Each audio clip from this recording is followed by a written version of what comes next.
Reporter big exclusive. Unnikrishnan പോറ്റിയെ തള്ളി സഹായി വാസുദേവൻ. വിവാദ പീഠം ഉണ്ണികൃഷ്ണൻ പോറ്റി പറഞ്ഞതനുസരിച്ച് നേരിൽ കൊണ്ടുപോയി കൊടുത്തതാണെന്ന് വിജിലൻസിന് മൊഴി നൽകി വാസുദേവൻ. ഇക്കാര്യം റിപ്പോർട്ടിനോടും വാസുദേവൻ സ്ഥിരീകരിച്ചു. ഈ മാസം 13-ന് ഉണ്ണികൃഷ്ണൻ പോറ്റിയുടെ വീട്ടിൽ കൊണ്ടുപോയി പീഠം നൽകിയെന്നും വാസുദേവൻ മൊഴി നൽകി. പീഠം യോജിക്കുന്നതല്ല എന്ന് ഉണ്ണികൃഷ്ണൻ പോറ്റിക്ക് അറിയാമായിരുന്നു.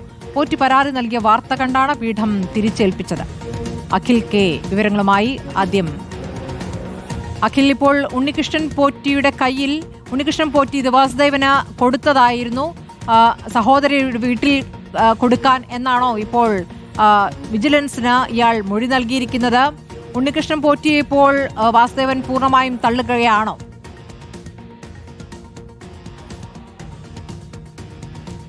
സ്മൃതി, തീർച്ചയായും അങ്ങനെ തന്നെയാണ്. നമുക്ക് അദ്ദേഹത്തുമായി നമ്മൾ നേരിട്ട് സംസാരിച്ചാണ്. അപ്പോൾ കൃത്യമായി തന്നെ പറയുന്നുണ്ട്, അതായത് ഇത് നേരിട്ട് സഹോദരിയുടെയോ അമ്മയുടെയോ കയ്യിൽ നിന്നും അവരുടെ വാദങ്ങൾ പോലെ അവരുടെ ഒന്നും കൈവശമല്ല നൽകിയത്. അവർ പറയുന്ന തീയതികളുമല്ല.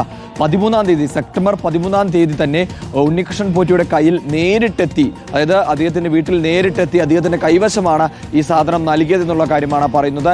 അതിനുശേഷം പിന്നീട് എന്തുകൊണ്ട് ഇത്തരത്തിൽ മാറ്റി മൊഴികൾ നൽകി എന്ന കാര്യത്തിൽ ഈ ഉണ്ണികൃഷ്ണൻ പോറ്റിയാണ് വ്യക്തവരുത്തേണ്ടത്.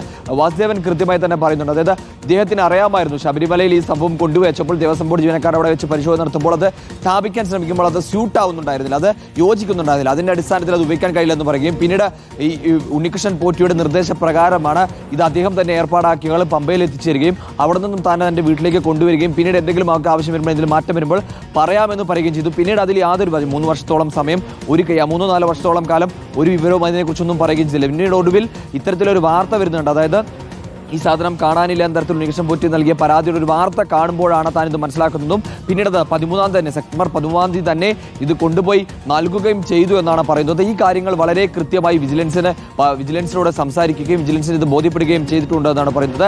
എന്തായാലും തനിക്ക് അയ്യപ്പനിലും അതുപോലെ തന്നെ കോടതിയിലും വിശ്വാസമുണ്ട്. ഈ കാര്യങ്ങൾ അതായത് അവിടെ തീരുമാനമാവട്ടെ എന്നുള്ള കാര്യമാണ്. തന്റെ ഭാഗത്ത് ന്യായമുണ്ട്.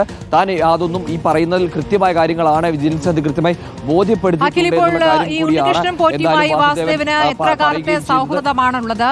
ഇവർ സുഹൃത്തുക്കളാണോ അതോ ഉണ്ണികൃഷ്ണൻ പോറ്റിയുടെ സഹായിയാണോ വാസുദേവൻ? ഇക്കാര്യത്തിലൊരു വ്യക്തത വേണ്ടതുണ്ട്. ഈ ഉണ്ണികൃഷ്ണൻ പോറ്റി ആരാണെന്ന ചോദ്യമാണല്ലോ ഇപ്പോൾ ശക്തമായി ഉയരുന്നത്.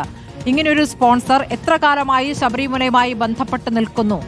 ഇദ്ദേഹത്തിന്റെ ജോലി എന്താണ്? ഇദ്ദേഹത്തിന് ഇത്രത്തോളം സാമ്പത്തിക സ്ഥിതി എങ്ങനെയാണ്? എവിടെയാണ് ഇദ്ദേഹത്തിന്റെ ബിസിനസ്? ഇത്തരം കാര്യങ്ങൾ അറിയാൻ പറ്റുന്നുണ്ടോ? സ്മൃതി, ഈ വാസുദേവനുമായുള്ള ബന്ധം വരുന്നത് ബാംഗ്ലൂരിൽ നിന്നാണ്. അതായത് ഈ ക്ഷേത്രവുമായി ബന്ധപ്പെട്ട മണികൾ, അതായത് ശബരിമല ക്ഷേത്രത്തിലേക്കുള്ള മണികളും അതുപോലെ തന്നെ ശ്രീകോവിലിന്റെ വാതിലുകളും അത് കൊണ്ടുപോയത് ഈ വാസുദേവന്റെ വീടിന് തൊട്ടടുത്ത് തന്നെയുള്ള ക്ഷേത്രത്തിലെ ശ്രീകോവിലുകളാണ് കൊണ്ടുപോയത്. അത് ഇവിടെ നിന്നും ഇവരുടെയൊക്കെ നേതൃത്വത്തിലാണ് കൊണ്ടുപോയത്. അപ്പോൾ അത്തരത്തിൽ ഈ മണികളുമായി, ക്ഷേത്രത്തിന്റെ മണികളുമായി ബന്ധപ്പെട്ട് ഈ വാസുദേവന്റെ ഒരു ബന്ധുവുമായാണ് ആദ്യം പരിചയപ്പെടുന്നത്. അതിനുശേഷം അങ്ങനെയാണ് ഈ വാസുദേവനിലേക്ക് ഉണ്ണികൃഷ്ണൻ പോറ്റി ബന്ധപ്പെടുന്നത്. അതിനുശേഷമാണ് ഇത് സ്ഥാപിക്കുന്ന ഈ കർത്തവ്യം അല്ലെങ്കിൽ ഇത് അവിടെ സ്ഥാപിക്കുന്ന ഒരു ചുമതല അല്ലെങ്കിൽ ചുമതലയിലേക്ക് ആ ഒരു സൗഹൃദം അത് പിന്നീട് വളർന്നതാണ്. ഇത് സ്ഥാപിക്കുന്ന ചുമതലയിലേക്ക് ഉണ്ണികൃഷ്ണൻ പോറ്റിയെ ഉണ്ണികൃഷ്ണൻ പോറ്റി വാസുദേവനെ തീരുമാനിക്കുന്നതെന്നാണ് നമുക്ക് ഇതുമായി സംസാരിക്കുമ്പോൾ മനസ്സിലാക്കാൻ സാധിക്കുന്നത്. അത്തരത്തിലുള്ള ഒരു ബന്ധമായി അതായത് നിരന്തരമായി ഫോണിൽ ബന്ധപ്പെട്ടിരുന്നു. ഈ സമയത്ത് അതായത് സെപ്റ്റംബർ 13-ാം തീയതി വിളിച്ചിരുന്നു. അതിന് മുൻപുള്ള സമയങ്ങളൊക്കെ തന്നെ ഇതുമായി ഫോണിൽ ബന്ധപ്പെട്ടിരുന്നു. ഈ പറയുന്നത് പോലെ അതായത് ഈ കാര്യങ്ങളൊക്കെ തന്നെ തന്റെ ഫോൺ ലൊക്കേഷൻ പരിശോധിച്ചാൽ മനസ്സിലാകില്ലേ എന്നുള്ള കാര്യം കൂടി വാസുദേവൻ ചോദിക്കുന്നുണ്ട്. അത് കൃത്യമാണ്. അത്തരത്തിൽ സെപ്റ്റംബർ 13-ാം തീയതി ഈ ഉണ്ണികൃഷ്ണൻ പോറ്റിയുടെ വീട്ടിലേക്ക് അദ്ദേഹം പോയിട്ടുണ്ടെങ്കിൽ അതിന്റെ ഫോൺ ലൊക്കേഷൻ ഉണ്ടാകും. ഒപ്പം തന്നെ ഈ അമ്മ പറയുന്നത് പോലെയുള്ള തീയതിയിലാണ് 21-ാം തീയതി ശേഷമുള്ള ആ തീയതിയിലാണ് അവിടെ പോയിട്ടുണ്ടെങ്കിൽ അന്നത്തെ ലൊക്കേഷനും അവിടെ ഉണ്ടാകും എന്നുള്ളതാണ്. അപ്പോൾ ആ കാര്യങ്ങളൊക്കെ തന്നെ പോലീസിനും മറ്റുള്ളവർക്കും പരിശോധിച്ചാൽ മനസ്സിലാകില്ലേ എന്ന കാര്യം കൂടി അദ്ദേഹം പറയുകയും ചെയ്യുന്നുണ്ട്. എന്തായാലും ഇതുമായി ബന്ധം എങ്ങനെയാണ്, അതായത് ബാംഗ്ലൂരിലെ കേന്ദ്രീകരിച്ച് ക്ഷേത്രവുമായി ബന്ധപ്പെട്ട് നിൽക്കുന്ന ആൾ എന്ന നിലയിൽ ബന്ധു വഴിയാണ് പരിചയപ്പെടുന്നത് എന്നുള്ള കാര്യമാണ് വാസുദേവൻ നമ്മളുമായി പങ്കുവച്ചിട്ടുള്ള ഒരു കാര്യം എന്ന് പറയുന്നത്.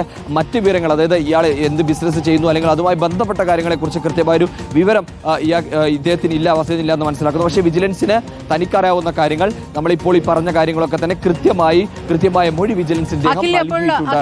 ഒരു കാര്യം കൂടി, ഈ സഹോദരിയെ ഏൽപ്പിക്കുമ്പോൾ ഉണ്ണികൃഷ്ണൻ പോറ്റിയുടെ സഹോദരിയെ പീഠമേൽപ്പിക്കുമ്പോൾ അതൊരു ഷീൽഡാണ് എന്ന് പറഞ്ഞിട്ട് തന്നെയാണോ കൊടുത്തത്? അങ്ങനെയാണല്ലോ സഹോദരി ഇന്നലെ പറഞ്ഞത്. അതായത് സഹോദരിയെ ഏൽപ്പിച്ചിട്ടില്ല, അത് ഉണ്ണികൃഷ്ണൻ പോറ്റിയുടെ കൈവശമാണ് ഏൽപ്പിച്ചത് എന്നുള്ള കാര്യമാണ് വാസുദേവൻ പറയുന്നത്. സെപ്റ്റംബർ 13-ം തീയതി ഉണ്ണികൃഷ്ണൻ പോറ്റിയെ നേരിട്ട് കണ്ടത് ഏൽപ്പിക്കുകയായിരുന്നു എന്നുള്ള കാര്യമാണ് പറഞ്ഞത്. ഇത് എന്താണ് എന്ന്, അതായത് ഈ പീഠം, അതായത് താങ്ങുപീഠമാണ്, ഈ മറ്റേ താങ്ങുപീഠമാണ്, ആ താങ്ങുപീഠമാണ് എന്ന് കൃത്യമായി ഉണ്ണികൃഷ്ണൻ പോറ്റിയോട് പറഞ്ഞ് അദ്ദേഹത്തെ ഏൽപ്പിച്ചു. സെപ്റ്റംബർ 13-ം തീയതി അദ്ദേഹത്തെ ഏൽപ്പിച്ചു എന്ന കാര്യമാണ് പറയുന്നത്. സ്മൃതി, ശരി, പറഞ്ഞ അനുസരിച്ച് തിരികെ നൽകിയെന്നടക്കം പറയുന്നു. ഏതായാലും ഉണ്ണികൃഷ്ണൻ പോറ്റിയും വാസുദേവനും പറയുന്നതിൽ പരസ്പര വിരുദ്ധമാണ്. വിജിലൻസ് അന്വേഷണം പുരോഗമിക്കുമ്പോൾ വാസുദേവൻ ഇപ്പോൾ വിജിലൻസിന് മൊഴി നൽകിയിരിക്കുന്നു. ഉണ്ണികൃഷ്ണൻ പോറ്റിയിലേക്ക് ഇനി വിജിലൻസ് എത്തുകയാണ്. യഥാർത്ഥത്തിൽ അയ്യപ്പ സംഗമത്തെ തകർക്കാൻ, അല്ലെങ്കിൽ അയ്യപ്പ സംഗമത്തിന്റെ ശോഭ കെടുത്താനുള്ള ഒരു ഗൂഢാലോചന, രാഷ്ട്രീയ ഗൂഢാലോചന നടന്നിരിക്കുന്നു എന്നാണ് സർക്കാരിന്റെയും ദേവസ്വം ബോർഡിന്റെയും ആരോപണം. അതിൽ ഉണ്ണികൃഷ്ണൻ പോറ്റി ഏത് രാഷ്ട്രീയ പാർട്ടിയുമായിട്ടാണ് കൈകോർത്തിരിക്കുന്നത്, അത്തരത്തിൽ ഗൂഢാലോചനയുണ്ടോ എന്ന കാര്യങ്ങളിലാണ് ഇപ്പോൾ വിജിലൻസ് അന്വേഷണം നടത്തുന്നത്. ഒപ്പം തന്നെ കോടതിയുടെ മാധ്യസ്ഥത്തിൽ, അല്ലെങ്കിൽ കോടതിയുടെ മേൽനോട്ടത്തിൽ അവിടുത്തെ സ്വർണത്തിന്റെ കണക്കെടുപ്പും നടക്കാൻ പോവുകയാണ്.